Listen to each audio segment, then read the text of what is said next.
The New England Patriots and Antonio Brown have just scammed the entire NFL in what might be the single most audacious long con to break NFL regulations. Antonio Brown and the New England Patriots have finally joined up, something that both parties have wanted since it was announced in March that the Steelers would trade the receiver.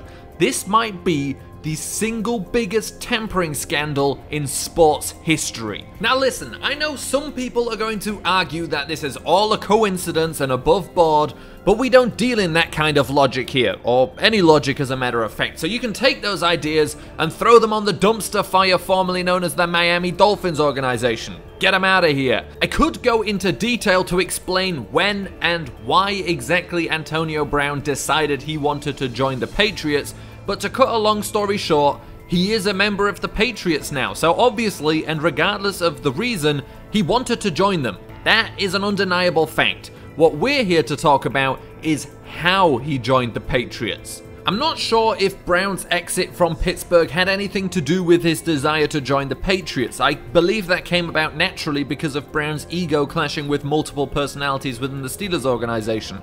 But that's not inflammatory enough, so Antonio Brown knew he wanted to leave the Steelers and join the Patriots as early as maybe 2017. So to cut through a lot of drama, Brown wants to leave the Steelers want Brown to leave, and so they started accepting trade offers from teams around the league.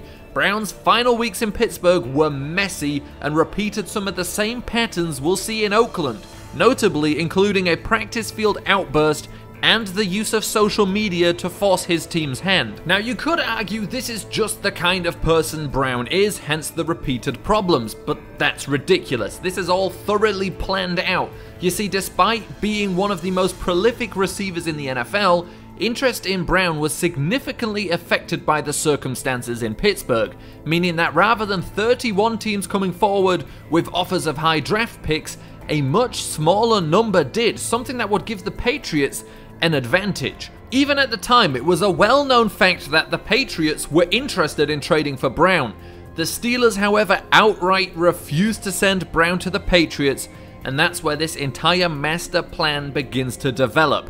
Now, reports are now surfacing that the Patriots offered the Steelers a first-round pick for Brown. The Steelers eventually, of course, settled for a third and fifth rounder from the Raiders. It was clear to the Patriots and Antonio Brown that the Steelers would not budge. Now, Antonio Brown and the Patriots were clearly in contact at this point. You see, Brown's agent Drew Rosenhaus also happens to represent a player slightly associated with the Patriots. You know, franchise legend Rob Gronkowski. There was no doubt that those two parties started to talk at this point. There had to be a plan B, and I believe the exact events we have witnessed this past weekend was just one of the eventualities that Brown and the Patriots were planning for.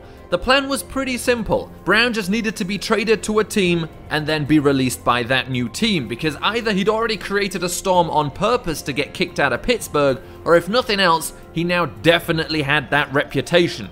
There are no rules in the NFL prohibiting a player from being traded multiple times in a single season. It just hasn't happened before. But the Patriots weren't going to be able to acquire Brown through the official channels because no GM would want the permanent stain on their reputation by flipping Brown to the Patriots to bypass the Steelers' block. However, if Brown were to go to another team and create enough drama there, that team may be willing to trade him away, and the Patriots, who were already willing to part with a first-round pick for the player, would be ready and waiting. And more importantly, after 2 tantrums in one season, the Patriots may well be the only organization still interested in him. That plan, of course, has a backup. If Brown were to act in a way which may void his contract and allow a team to cut him, the Patriots can pick him up without ever paying as much as a penny in draft capital.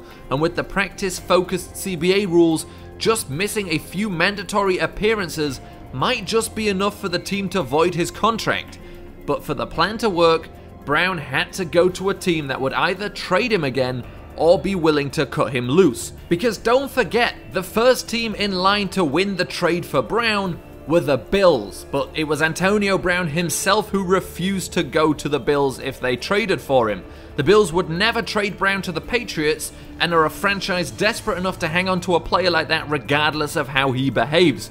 so the Bills were never an option for this plan to work, and that is why Brown refused to go there. Not because they're just a terrible team and he'd continue losing to the Patriots every year. Now, I do think it's just a lucky coincidence for Brown and the Patriots that the Raiders came knocking, and I'm not sure any other teams that were in the running at the time. But what other franchise do you know for a fact will trade a player no matter how good for a first-round pick? Exactly. It was the perfect storm. Gruden's willingness to float anybody and everybody on the roster, Hard Knocks there with their cameras. Getting out of Oakland was going to be a lot easier for Brown than it was for him to get out of Pittsburgh. Brown created the media storm of the century, and it wasn't without help.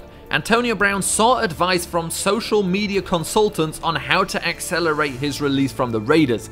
That's a fact. Ultimately, it worked, and up until this point, there hasn't been much more evidence that Brown and the Patriots conspired to make this all happen, apart from Antonio Brown's erratic behavior. But now, here comes all the hard evidence. Everything Brown did in the offseason was done on purpose. The issue with the helmet, a convenient excuse to miss a few mandatory practices and just cause general drama. That whole cryo chamber foot problem, that's right, he even did that on purpose. Antonio Brown risked much more severe injury by purposely wearing the wrong footwear. His actions in Oakland mirrored the actions in Pittsburgh, using social media to frustrate the team, having public arguments on the practice field, because why would Brown and Mayock ever be discussing his contract on the field? They have offices for that kind of stuff. Brown sought out that confrontation in public. He forced the Raiders' hands just like he did with the Steelers, and the end result was clear. They were going to get rid of him. Now, this one is one that really says a lot to me. Upon finding out that he was being released by the Raiders, finding out that he had lost a $50 million contract, Brown celebrated. Now, at this point, there was zero guarantee that any other team would be interested in him. Yes, he's a great receiver, but his actions would put off 30 of 31 teams in the NFL, and the 31st are the Steelers, and they already didn't want him anymore. Now, you could argue that he was celebrating because he'd already lost $30 million in guarantees, and at least not playing at all is better than risking injury for no guaranteed money, but, well, that doesn't support my argument, so it's not true. It is, of course, against league rules for teams to contact a player under contract at another team, which means at that stage, nobody could have told Brown that they'd sign him. Unless, of course, a team had been in contact with him illegally this whole time. A team happy to break certain rules for competitive advantages? The Raiders released Antonio Brown at 12 p.m. By 5 p.m., he was a member of the New England Patriots. It took 5 hours for the Patriots and Antonio Brown to negotiate a new contract. A contract that, from Brown's perspective, had to have certain guarantees about his guaranteed money, and from the Patriots' perspective, had to have protections for them in case Brown pulled the same stunt again. Now, there's no template for that kind of contract. They can't just whip out and fill in the names. More importantly, it takes more than 5 hours to fly from the East Coast to the West. Even with Mr. Kraft's private jet, they're not going to be able to meet and hammer out that contract in less time than it would literally take them to physically meet.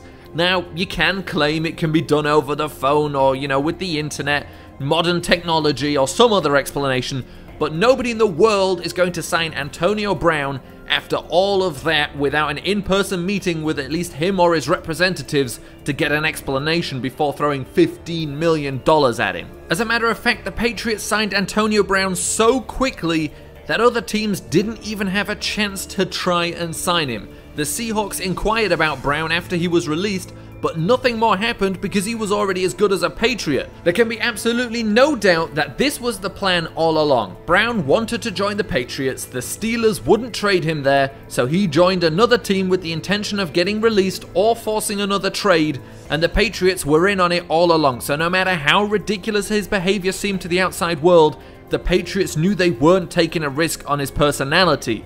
Now, the Seahawks' interest would suggest that other teams were still willing to take him even though he was acting crazily, so the Patriots may also have just been willing to do that, but once again, it doesn't support my argument. It doesn't count. This whole thing was crazy, but it was calculated and broke just about every tampering rule in the book, but the result is this.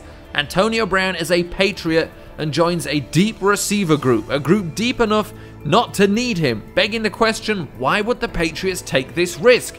The answer, There is no risk. Brown orchestrated everything and the Patriots helped him, cheating the Raiders out of draft selections and using them as an unsuspecting middleman whilst circumnavigating the entire rulebook on tampering to get the player the Steelers wouldn't have traded to them at any cost.